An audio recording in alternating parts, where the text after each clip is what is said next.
Before we dive in, drop a comment and let us know where you are watching from. We'd love to hear from you. If you enjoy true crime stories like this, be sure to like the video, subscribe, turn on the notification bell, and share it with someone who'd love it too. The convoy moved through the Colorado darkness like a funeral procession. 3 armored vehicles, 12 armed guards, and 1 passenger who would never see freedom again. Inside the middle vehicle, shackled at the wrists, waist, and ankles, sat a man whose name had once dominated headlines across America.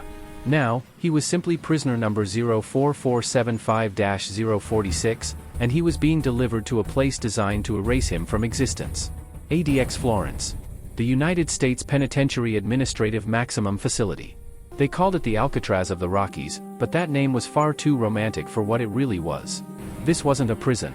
It was a tomb made of concrete and steel, buried in the high desert of Colorado, where 400 of America's most dangerous criminals disappeared into absolute silence.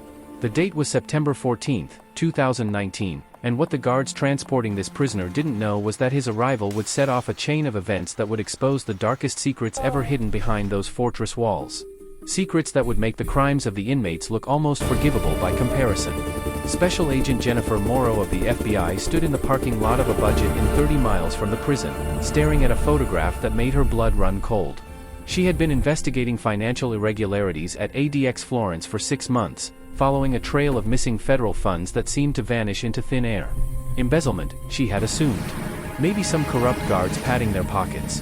But the photograph in her hand suggested something far more sinister. The image showed a man she recognized.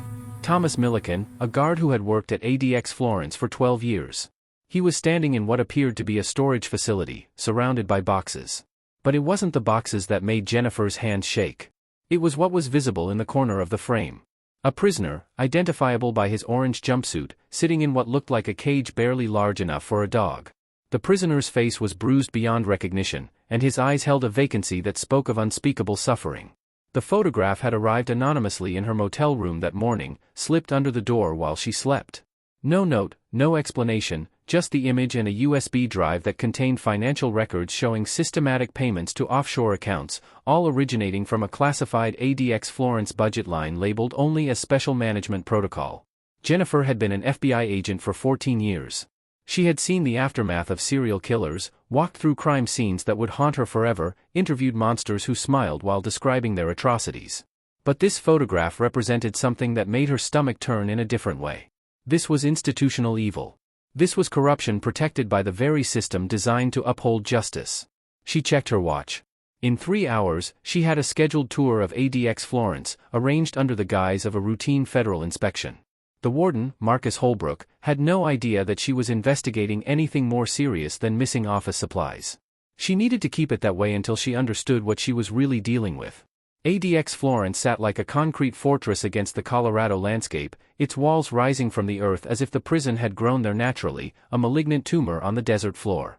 The facility was designed by architects who understood that the worst punishment wasn't physical pain. It was isolation. It was silence. It was the slow erasure of your humanity, one soundless day at a time. Inside those walls, 400 prisoners lived in cells measuring 7 by 12 feet. They spent 23 hours a day in those concrete boxes, alone with their thoughts and their memories and the weight of their crimes. 1 hour a day, they were allowed into a slightly larger concrete box for exercise.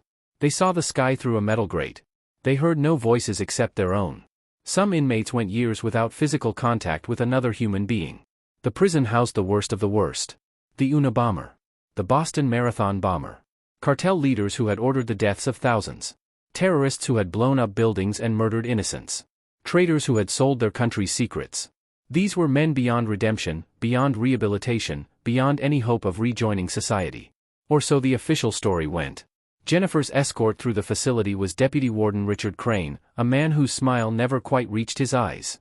He was tall, military-bearing, with graying hair cut with precision and a voice that carried the practiced calm of someone used to maintaining control in chaos.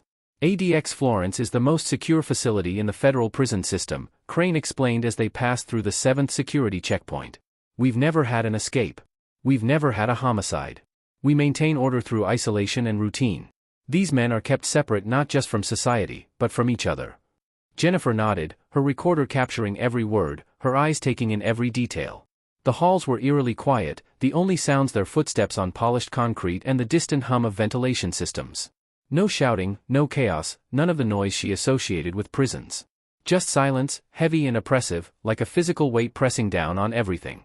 "How many guards work here?" she asked, keeping her tone casual. "Roughly 300 staff members at any given time. All extensively vetted, all highly trained.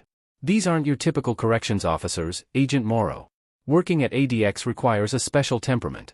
The isolation affects staff almost as much as inmates. I imagine the suicide rate must be concerning." Crane's expression didn't change, but Jennifer saw his jaw tighten almost imperceptibly. "We have robust mental health protocols for both inmates and staff." They turned a corner into H Unit, the most restrictive section of an already maximum security prison. This was where they kept the absolute worst, the inmates considered too dangerous even for general ADX population. Here, the silence was even more profound, as if sound itself had been banned from existence. "This is where we house our highest-risk individuals," Crane said. "Many of these men will never leave this unit. They'll die here, and their bodies will be the only things that pass back through those doors." Jennifer felt the weight of that statement. This wasn't rehabilitation. This wasn't even punishment in any traditional sense. This was human storage, the warehousing of people deemed too toxic for any other solution. As they walked past the cells, Jennifer glimpsed faces through the narrow windows. Some prisoners pressed against the glass, desperate for any human contact, even if it was just the sight of someone walking past.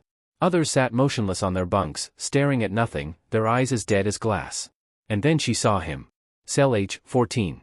The prisoner sat on his bunk, his back against the wall, his hands resting on his knees. But unlike the others, his eyes were sharp, alert, and focused directly on her. As she passed, his lips moved, forming words she couldn't hear through the soundproof glass. But she could read them clearly enough. "Help me." Jennifer kept walking, maintained her professional composure, but her heart was racing. There was something about that prisoner, something in his eyes that suggested he wasn't like the others. Not broken, not resigned, but desperately, urgently trying to communicate something. "Who's in H-14?" she asked Crane. The deputy warden consulted his tablet. "Inmate 04475-046? Transfer from another facility. High-risk classification." "Why do you ask?" "Just curious about the demographics." "How long has he been here?" "Arrived this morning, actually." "You're seeing him on his first day." The prisoner who had arrived in the convoy. The one whose transfer she had noted in the paperwork. Jennifer felt pieces of a puzzle beginning to form, though she couldn't yet see the complete picture.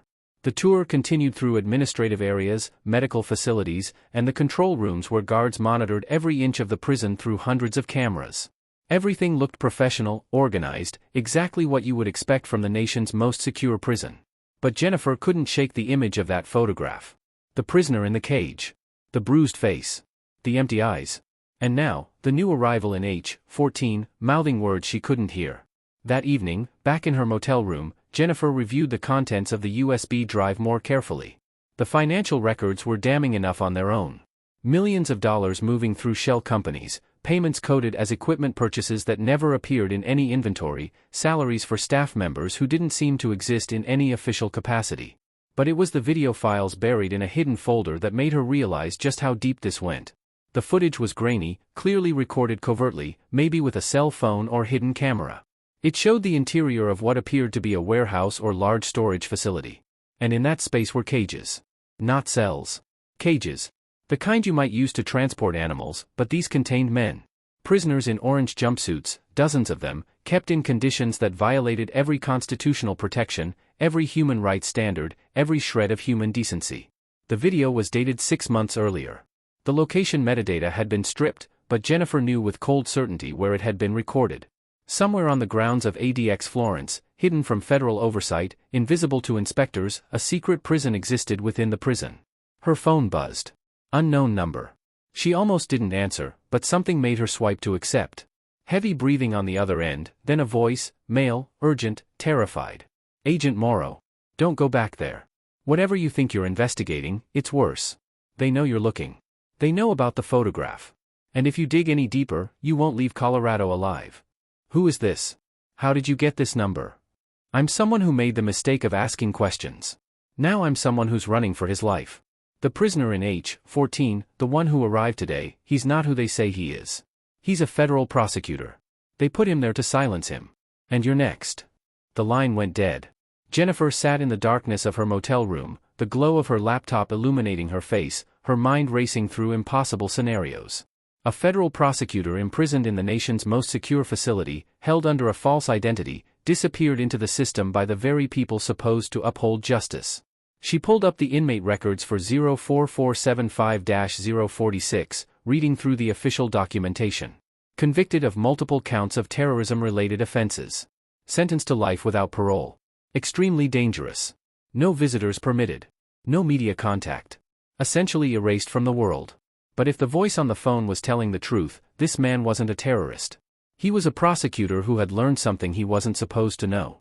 And now he was trapped in a concrete tomb, surrounded by real monsters, with no one to hear his screams.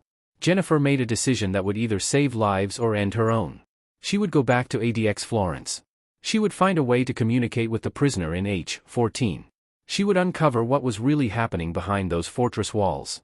But first, she needed to understand exactly what she was up against. She spent the rest of the night researching the staff of ADX Florence, cross-referencing names with the financial records, building a map of who knew what and who had the power to make people disappear. The pattern that emerged was terrifying in its implications. This wasn't just a few corrupt guards. This was systematic, organized, reaching all the way to the top of the Bureau of Prisons hierarchy. At 3 a.m., her laptop screen flickered. Then went black. When it powered back on, her files were gone. All of them. The USB drive she'd inserted sparked and died, its contents wiped by some kind of remote malware. Someone was watching her. Someone with sophisticated technical capabilities and no qualms about destroying evidence. Jennifer grabbed her phone, her badge, and her gun, and ran for her car. She was halfway to the parking lot when she saw them. Two men, dressed in suits that screamed federal agent, standing next to a black SUV, their hands resting casually near their concealed weapons. They weren't there to arrest her. They were there to make sure she disappeared as quietly as the prosecutor in H14. But when they opened the door to her motel room, expecting to find her inside, what they found instead changed everything. Because Jennifer Morrow wasn't just a good investigator. She was a survivor who always had a backup plan. And the real question wasn't whether she would escape. It was whether anyone would believe the truth she was about to expose. Jennifer Morrow crouched behind a dumpster in the alley behind the Budget Inn, her breath forming clouds in the cold Colorado night air, watching as the two men in suits systematically destroyed her motel room. Through the window, she could see them tearing through her belongings with practiced efficiency, not the frantic search of amateurs but the methodical work of professionals eliminating evidence. She had made it out with 30 seconds to spare, climbing through the bathroom window while they were picking the front door lock. Everything she owned was in that room, but none of it mattered compared to what she had hidden in a storage locker 15 miles away. The real evidence. The insurance policy she had created the moment she realized this investigation was bigger than embezzlement. Her phone buzzed in her pocket. She pulled it out carefully, seeing another call from the unknown number. This time, she answered immediately, keeping her voice barely above a whisper. "I'm listening." The same terrified male voice responded. "They're cleaning up loose ends. 3 people connected to ADX Florence have disappeared in the last 2 months. A nurse who worked medical. A maintenance contractor. And a lawyer who was preparing a habeas petition for one of the H-Unit inmates. All vanished without a trace. Who are you?" "My name is Marcus Webb. I was a senior corrections officer at ADX Florence for 8 years. I saw things I wasn't supposed to see, and when I tried to report them through proper channels, I became a target. I've been in hiding for 6 weeks, moving every few days, watching everyone around me, waiting for them to find me." Jennifer processed this information rapidly, her investigator's mind cataloging and connecting pieces. The prosecutor in H14. What's his real name? David Hernandez. He was an assistant U.S. attorney in Denver, specializing in public corruption cases. 2 years ago, he started investigating irregularities in Bureau of Prisons contracts. He got too close to something big, something that reaches into the Justice Department itself. So they framed him. Manufactured evidence of terrorism links, got him convicted in a secret FISA court proceeding, and buried him in ADX where no one could hear his story. That's impossible. You can't just disappear a federal prosecutor. Marcus laughed, a sound devoid of humor. "Agent Morrow, you have no idea what's possible when enough powerful people want something hidden. David Hernandez doesn't legally exist anymore.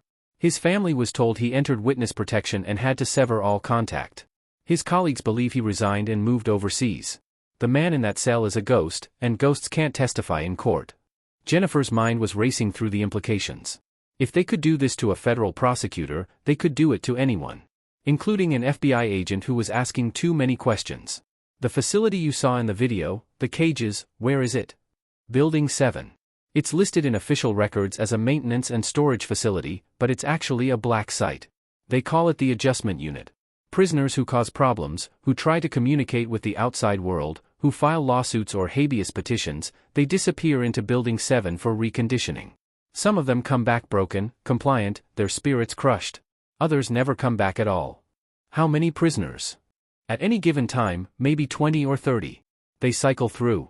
It's not just about punishment, Agent Morrow. It's about control. About sending a message to every inmate in ADX that there are worse places than their cells. And it's about money. Lots of money. Jennifer watched as the two men exited her motel room, got into their SUV, and drove away. She waited 10 minutes to make sure they weren't coming back, then sprinted to her car, a nondescript Honda Civic she had rented under a false name as a precaution. The money. Explain the financial angle. Marcus's voice dropped even lower.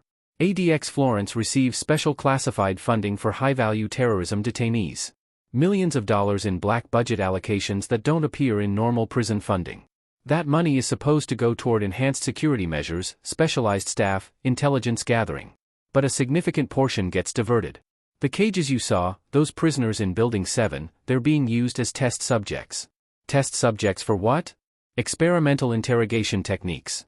Psychological manipulation protocols. Sensory deprivation studies that go way beyond anything legal or ethical. There are private contractors involved, defense industry companies with CIA connections, running experiments on prisoners who have no rights, no advocates, no way to report what's being done to them. The data gets sold to foreign governments, to military intelligence agencies, to anyone willing to pay. Jennifer felt sick. This wasn't just corruption. This was a systematic abuse of power that turned human beings into laboratory animals, all hidden behind the legitimate facade of America's most secure prison. I need proof. Hard evidence that will stand up in federal court. Building 7. You need to get inside and document what's there. But Agent Morrow, you need to understand something. The people running this operation, they're not just corrupt guards or a crooked warden. This goes to the highest levels of the Bureau of Prisons, the Justice Department, maybe even higher.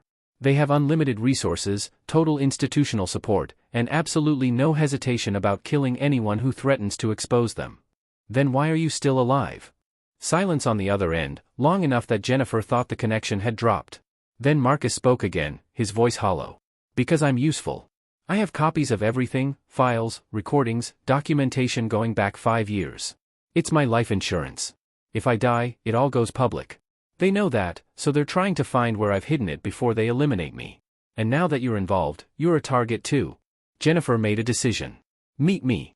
Tomorrow, noon, somewhere public. Bring everything you have. We'll go to the Inspector General together, to the media if necessary. We'll blow this wide open. You don't understand. There is no safe authority to report this to. The Inspector General's office, they're already compromised. I tried going to them first. That's how they knew I was a threat. 2 days after I filed my complaint, men showed up at my house. I barely escaped with my life. Jennifer's training was screaming at her to follow protocol, to report up the chain of command, to trust the system. But everything Marcus was telling her aligned with what she had already discovered. The system was the problem. The system was protecting the guilty and eliminating the witnesses. Then we document everything ourselves. We build a case so airtight, with so much evidence, that they can't suppress it. And we release it everywhere simultaneously, so they can't stop the truth from getting out. That's a good plan, Agent Morrow. But first, you need to stay alive long enough to execute it. And right now, I'd give you 48 hours before they either kill you or make you disappear into Building 7 yourself. The call ended, leaving Jennifer alone in her car, parked behind a closed gas station, trying to figure out her next move. She couldn't go to her FBI field office. She couldn't trust her supervisors. She couldn't even risk using her credit cards or official credentials without alerting whoever was monitoring her. She was on her own, investigating the most dangerous conspiracy she had ever encountered, with no backup and no safety net. But she wasn't helpless. She was a trained federal agent with 14 years of experience, and she had spent her entire career preparing for situations where the system failed. She just never imagined she would be fighting against her own government. Jennifer drove to the storage facility where she had hidden her backup evidence, retrieved the duplicate copies she had made of everything, and began planning her infiltration of ADX Florence. She had one chance to get inside Building 7, document what was happening there, and get David Hernandez's testimony on record. One chance before they either killed her or buried her so deep that no one would ever find her. The next morning, Jennifer arrived at ADX Florence under a false pretense. She had called ahead, claiming to be following up on discrepancies in medical supply orders, something boring and bureaucratic that wouldn't raise immediate red flags. Deputy Warden Crane met her at the entrance, his smile as insincere as it had been the day before. "Agent Morrow. Back so soon. I thought we had covered everything in yesterday's tour. Just some follow-up questions about inventory management. It shouldn't take long." Crane's eyes lingered on her face a moment too long, and Jennifer knew he was evaluating whether she was a threat. She kept her expression neutral, professional, giving him nothing to work with. "Of course. Though I should mention, Warden Holbrook would like to speak with you before you continue your inspection. He's in his office now, if you'll follow me." This wasn't good. The warden getting personally involved meant they were closing in on her. Jennifer calculated her options rapidly. She could refuse and blow her cover entirely, or she could play along and hope she could talk her way out. She followed Crane through the security checkpoints, noting every detail, every camera, every potential exit route. The prison was designed to be inescapable, but every system had vulnerabilities. She just needed to find them. Warden Marcus Holbrook was a man in his late 50s, with silver hair, hard eyes, and the bearing of someone who had spent decades wielding absolute power. His office was surprisingly luxurious for a prison, with leather furniture, expensive artwork, and a view of the Colorado mountains that seemed obscene given the suffering contained within these walls. "Agent Morrow. Please, sit down." Jennifer remained standing. "I prefer to keep this brief, Warden. I have several facilities to visit today." Holbrook smiled, a predator's expression. "I think you'll want to hear what I have to say. We've been reviewing your investigation, and we have some concerns about the scope of your inquiry. Specifically, we're concerned that you may be operating outside your authorized mandate. My investigation is properly authorized by FBI headquarters." "Is it though? Because when we called your supervisor this morning, he had no idea you were here. In fact, he seemed quite surprised to learn that you were conducting any investigation at all in Colorado." Jennifer felt the trap closing around her, but she maintained her composure. There must be some confusion. Perhaps he wasn't briefed on the full scope. Or perhaps you're here on your own initiative, pursuing a personal agenda, making accusations without evidence. That would be a serious breach of protocol, Agent Morrow. Career-ending, possibly criminal. I'm investigating financial irregularities. That's my job. Holbrook stood, moving around his desk with deliberate slowness. "Let me be very clear with you, Agent. ADX Florence is a critical national security asset. The work we do here protects America from terrorists, traitors, and monsters. Sometimes, that work requires methods that civilians might find uncomfortable. But it's necessary work, and it's protected at the highest levels of government. Nothing protects torture. Nothing protects illegal detention." The words were out before Jennifer could stop them, and she saw Holbrook's expression harden into something cold and dangerous. "Those are very serious allegations, Agent Morrow. Allegations you couldn't possibly prove, and which would ruin your career if you attempted to make them public. So here's what's going to happen. You're going to leave this facility right now.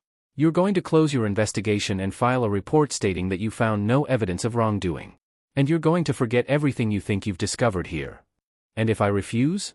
Then you'll learn firsthand what happens to people who threaten national security operations. We have the Patriot Act, the NDAA, a dozen different legal frameworks that allow us to detain individuals indefinitely without trial if they're deemed threats to national security. You'd be amazed how easy it is to make someone disappear, Agent Morrow. We've had a lot of practice." Jennifer understood then that she was staring into the face of absolute corruption, power so entrenched and so protected that it operated with complete impunity. Holbrook wasn't worried about being exposed. He was confident that the system would protect him, no matter what crimes he committed. But he had made one critical mistake. He had confirmed everything Marcus Webb had told her. He had essentially confessed to running an illegal black site, threatening a federal agent, and participating in a conspiracy that reached into the highest levels of government. And Jennifer's phone, sitting in her pocket, had been recording the entire conversation. "I understand perfectly, Warden. Thank you for your time." She turned to leave, but Crane was blocking the door, his hand resting on his sidearm. The message was clear. She wasn't leaving unless they decided to let her go. Holbrook spoke from behind her. We're not finished, Agent Morrow. You see, we've also been monitoring your communications. Your calls with Marcus Webb, your late-night research sessions, your visit to that storage locker this morning. We know everything you've been doing, and we know you have evidence that could cause problems for us. Jennifer's blood ran cold. They had been watching her every move, tracking her phone, following her physically. She had walked straight into their hands. So here's what's actually going to happen.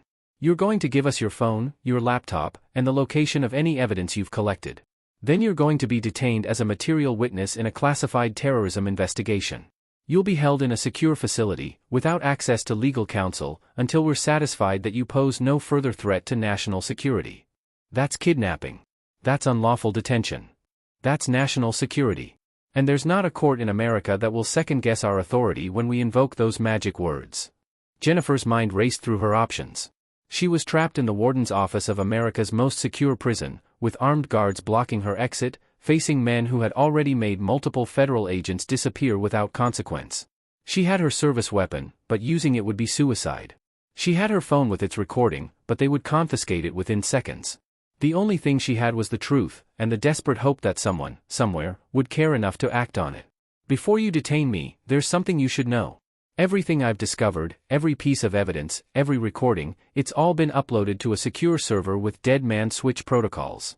If I don't check in every 12 hours, it automatically gets released to every major media outlet, every congressional oversight committee, and every civil rights organization in America. You can make me disappear, Warden, but you can't stop the truth from getting out. It was a bluff. Jennifer hadn't had time to set up anything that sophisticated. But she delivered the lie with absolute confidence, watching Holbrook's face for any sign that he believed her. His expression didn't change, but she saw something flicker in his eyes. Uncertainty. The smallest crack in his armor of absolute confidence. You're lying. Am I? Are you willing to bet your career, your freedom, and the entire operation you've built here on that assumption? Because if I'm telling the truth, detaining me triggers an automatic exposure that you can't stop. Every crime you've committed, every prisoner you've tortured, every dollar you've stolen, it all becomes public knowledge within hours. The silence in the office was absolute, the three men evaluating her words, calculating odds, trying to determine if she was bluffing or telling the truth. Finally, Holbrook spoke, his voice tight with controlled fury. Get out. Leave this facility immediately. But understand this, Agent Morrow. We will find your evidence. We will neutralize your insurance policy. And when we do, you won't just disappear. You'll beg us to let you die. Jennifer didn't wait for him to change his mind. She walked out of the office, through the security checkpoints, and into the parking lot, expecting at any moment to feel a bullet between her shoulder blades. But she made it to her car, started the engine, and drove away from ADX Florence, her hands shaking so badly she could barely grip the steering wheel. There's a program, something called Project Erasure. Prisoners who have information valuable to foreign governments or private intelligence contractors, they get transferred out of Building 7 to undisclosed locations. Essentially, they're being sold. American citizens, held in American prisons, being trafficked to the highest bidder. Jennifer felt her stomach turn. Every time she thought this conspiracy couldn't get worse, another layer of horror revealed itself. How many prisoners? Over the past 5 years? Maybe 50, maybe more. All of them were individuals with specialized knowledge. Former intelligence officers, hackers, cartel accountants, anyone who possessed information that could be monetized. They disappear into Building 7, and then they disappear from the world entirely. And Hernandez? Is he targeted for this program? Marcus nodded grimly. He's been flagged. I saw the paperwork before I left. He has detailed knowledge of federal corruption networks, names of compromised officials, evidence of criminal conspiracies reaching into Congress. That information is worth millions to the right buyer. They're keeping him at ADX for now, but eventually, he'll be transferred to Building 7 for conditioning, and then he'll vanish forever. Then we're out of time. We move tomorrow night. They separated, each heading in different directions, using counter-surveillance techniques to ensure they weren't followed. Jennifer drove to a different motel, paid cash for a room under a fake name, and spent the night preparing for what would likely be the last operation of her life. The next morning, she called ADX Florence and spoke with Deputy Warden Crane, her voice carefully modulated to sound bureaucratic and unthreatening. I need to conduct a follow-up inspection this evening, focusing on medical supply chain protocols. Would 8 p.m. work? She could hear the suspicion in Crane's voice. That's an unusual time for an inspection, Agent Morrow. Most federal staff prefer to work during regular business hours. I'm coordinating with inspections at 3 other facilities across different time zones. The evening slot is the only one that fits my schedule. If it's inconvenient, I can reschedule for next week." A pause. Crane was calculating, trying to determine if this was a threat or just bureaucratic inconvenience. Finally, he agreed. 8 p.m. is fine. I'll have an escort waiting for you at the main entrance." Jennifer hung up and immediately contacted Marcus. "We're on for tonight. Are your people ready?" 2 guards confirmed. A third is still deciding. "But Agent Morrow, even with inside help, this is incredibly dangerous. If anything goes wrong, if the timing is off by even a few seconds, we'll all end up in cells right next to Hernandez. Then we don't let anything go wrong." The hours until 8 p.m. passed with agonizing slowness. Jennifer reviewed the facility layout, memorized every corridor and checkpoint, visualized every step of the extraction. She checked her equipment, a small collection of items that wouldn't raise suspicion during security screening but could be repurposed if needed. A tactical pen that could be used as a weapon. A belt buckle with a hidden handcuff key. A lipstick that was actually a USB drive containing all her evidence. As the sun set over the Colorado mountains, Jennifer drove toward ADX Florence for what she knew would be the last time. Either she would succeed in exposing the conspiracy and saving Hernandez, or she would disappear into the system herself, becoming another ghost trapped in concrete and steel. The prison loomed against the darkening sky, its walls seeming to absorb the fading light. Jennifer passed through security, submitting to the searches and scans, maintaining her professional demeanor even as her heart hammered against her ribs. Crane met her at the final checkpoint, his expression unreadable. "Agent Morrow. Welcome back. Though I must say, I'm surprised you returned after your conversation with the warden." "I have a job to do, Deputy Warden. My personal feelings don't enter into it." They walked through the facility, Jennifer's escort leading her through familiar corridors, past cells containing America's most dangerous criminals. The silence was oppressive, as always, broken only by their footsteps and the distant hum of ventilation systems. At exactly 8:47 p.m., as Jennifer was examining medical supply records in a storage room near H Unit, the alarm began to sound. Not the general lockdown alarm, but the specific tone that indicated a medical emergency. Over the intercom, a guard's voice, one of Marcus's contacts, reported an inmate in cardiac arrest in H Unit, requiring immediate medical response. Crane's radio erupted with chatter, multiple voices requesting assistance, reporting that the situation was escalating. The deputy warden turned to Jennifer, his professional mask slipping for just a moment to reveal frustration. "I need to respond to this. Wait here." But Jennifer was already moving. "I'm a trained first responder. I can help."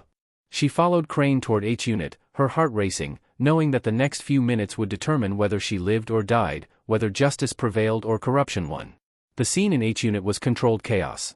Guards were evacuating prisoners from their cells, following protocol for a medical emergency that might require evacuating the entire unit. And in the confusion, Jennifer saw her opportunity. Cell H14, David Hernandez's cell, was standing open, the prisoner being escorted toward the secure holding area along with the others.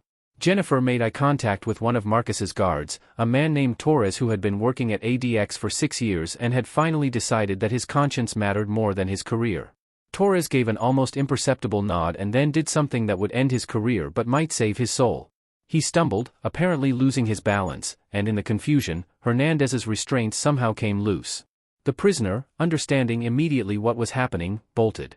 Not toward the exits, which would have been suicide, but toward a maintenance corridor that Torres had deliberately left accessible. Jennifer ran after him, her FBI credentials and weapon giving her the authority to pursue, and as she ran, she shouted into her radio, "Escaped prisoner, heading toward the West Service corridor, I'm in pursuit." It was the perfect cover. An FBI agent chasing an escaped inmate, doing exactly what she should be doing, while actually executing the extraction they had planned. Jennifer caught up with Hernandez in the corridor, grabbed his arm, and whispered urgently, "David Hernandez, former assistant U.S. attorney, I'm here to get you out. Do exactly what I say." She saw recognition flare in his eyes, followed by desperate hope. He nodded, and they moved quickly through the corridor, Jennifer guiding him toward a service entrance that Marcus had identified as their best exit point. Behind them, she could hear shouting, guards responding to the alert, the facility beginning to lock down. They reached the service entrance, and Jennifer used a stolen access card, courtesy of Torres, to override the electronic lock. The door opened onto the loading dock, where Marcus was waiting in a delivery truck he had stolen from a contractor who serviced the prison. "Go, go, go!" Jennifer shoved Hernandez into the truck and climbed in after him, and Marcus floored the accelerator, the vehicle racing away from ADX Florence just as the full lockdown protocols engaged. Your allegations have triggered investigations across multiple agencies, congressional inquiries, and a media firestorm that has forced resignations at the highest levels of the Bureau of Prisons. Jennifer felt her heart racing. So it's real? The evidence was published? ProPublica ran the story 2 days ago.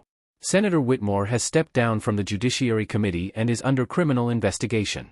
Warden Holbrook, Deputy Warden Crane, and 17 other staff members at ADX Florence have been suspended pending a full investigation. And we've discovered the existence of Building 7, which is currently being inspected by a team of Justice Department officials and human rights observers. Relief flooded through Jennifer, so intense it made her dizzy. They had won. Against impossible odds, against a conspiracy protected by some of the most powerful people in America, they had won. What about Hernandez? And Marcus Webb? David Hernandez has been released from custody, his conviction vacated, and he's cooperating with multiple federal investigations. Marcus Webb has been granted immunity in exchange for his testimony. And you, Agent Morrow, are being restored to full duty with a commendation for extraordinary courage in the pursuit of justice. But Jennifer wasn't interested in commendations. What about the prisoners? The ones in Building 7, the ones who were experimented on, the ones who disappeared through Project Erasure. Mills's expression darkened. That's going to be more complicated. We've identified 37 prisoners who were subjected to illegal detention and abuse in Building 7. We're working on releasing those who shouldn't be in federal custody at all and providing medical care for the others. As for Project Erasure, we've confirmed that at least 12 prisoners were illegally transferred to foreign custody over the past 5 years. We're attempting to locate them now, but some trails have gone cold. They may be lost forever. Jennifer felt the weight of that statement. They had exposed the conspiracy, saved some of the victims, but others remained trapped in darkness, sold to foreign governments, disappeared into black sites around the world where American law couldn't reach them. I want to lead the investigation. I want to find every single one of them. Mills nodded slowly. I expected you'd say that. The Attorney General is assembling a task force, and you're being considered for a leadership position. But Agent Morrow, you need to understand something. What you uncovered at ADX Florence, it's not an isolated incident.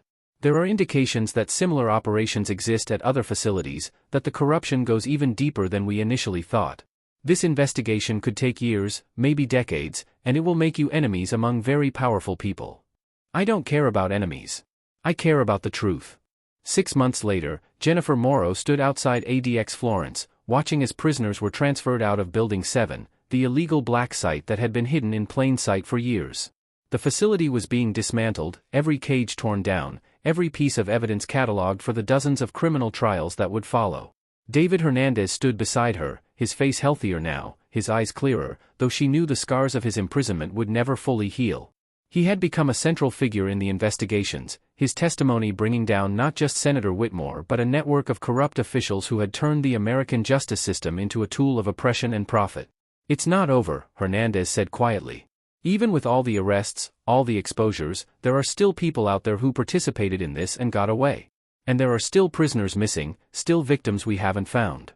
Jennifer nodded. I know. But we made a difference.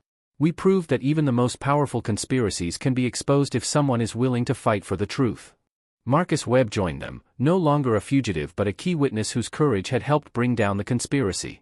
He looked older, tired, carrying the weight of everything he had seen and everything he had been forced to do to survive. I keep thinking about the ones we couldn't save, Marcus said. The prisoners who disappeared before we could stop it. Are they still alive? Are they being held in some overseas black site, waiting for rescue that will never come?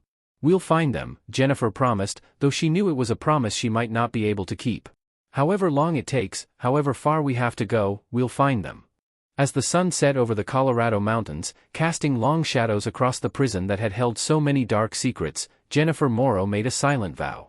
She would dedicate the rest of her career to finding the missing prisoners, to exposing every remaining thread of the conspiracy, to ensuring that no one else would ever disappear into America's concrete tombs without someone fighting for their freedom.